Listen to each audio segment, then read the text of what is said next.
Bonjour my friends, I'm Frankie and welcome to Club Foodie. I met a man a few years ago who is multi-talented.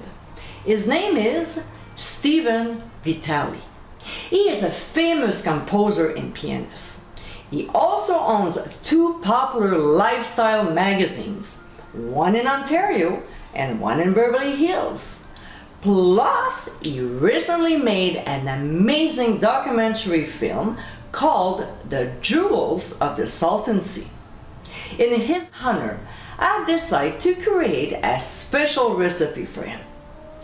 In today's episode, I'll show you how to make my pork tenderloin Vitali. This is an amazing, elegant dish to serve. Stuffed with fontina cheese and fresh herbs and topped with a creamy red pepper sauce, I could have been more proud to present this recipe. So my friends, let's get cooking. All right, here is our pork tenderloin, and what we'll do is this part right here is what we call silver skin. So using a sharp pointy knife, we'll simply remove and discard it. Silver skin is a thin membrane of connective tissue. It's totally tasteless, and if we leave it on, it will be tough and chewy because it doesn't break down. So obviously, we'll remove it before cooking. When it's done, we'll slice the tenderloin right down the middle so it opens flat. The only thing we have to be very careful of is to not cut too far. We might have to gently run the knife a couple more times for the meat to flatten on each side. Also, don't cut it too much, otherwise when it's time to pound it down, the center of the meat might break, and that won't be good when it comes to stuffing the center. See? Just like this is perfect. Now, we'll place a plastic wrap on top, covering the meat, and using the flat side of a meat mallet, we'll flatten the tenderloin down to 1/4 to 3/8 of an inch. Not too thin and not too thick. We'll remove the cling film and discard it. We'll sprinkle some smoked paprika, covering the entire surface. Start with half a teaspoon and add more if it needs it.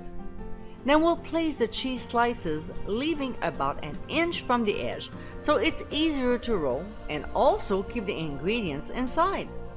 We'll sprinkle some fresh chopped parsley before laying the prosciutto on top. Now the fun part begins. We'll start rolling from the long side and then we'll tuck in the ends.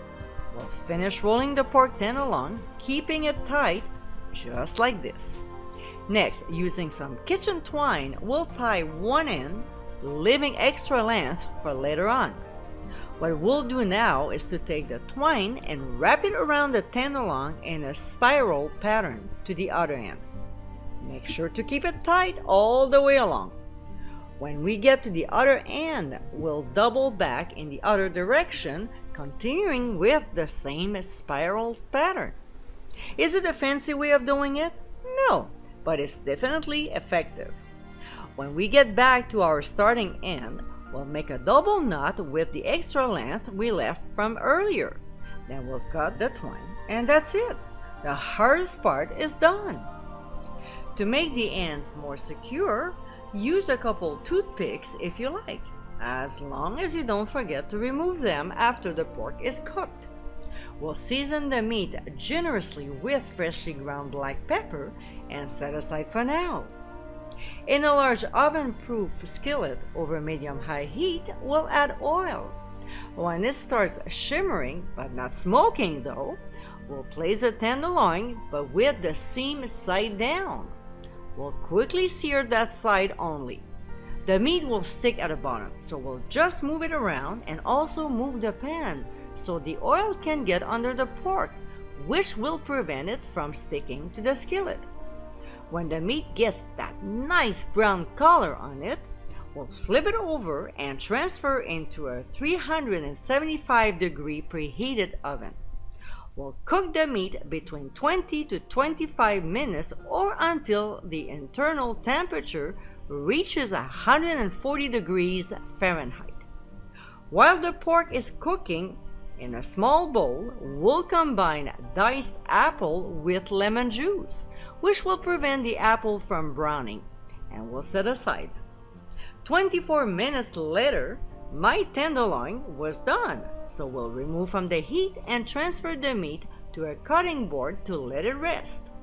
We'll make a little tent with foil and loosely cover to keep the pork warm while we make the sauce.